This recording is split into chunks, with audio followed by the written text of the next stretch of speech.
How to unblock someone on Instagram. Unblocking someone on Instagram is also very easy.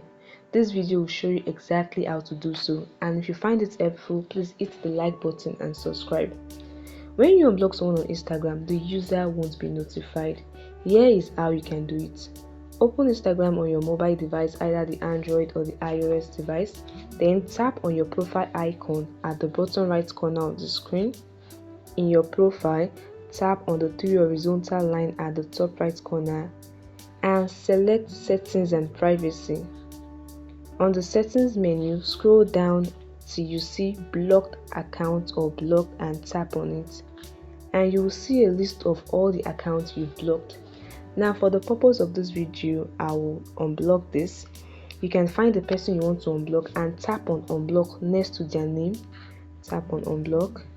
Tap on Unblock again to confirm a deletion dialog. And this way you have unblocked this person on Instagram.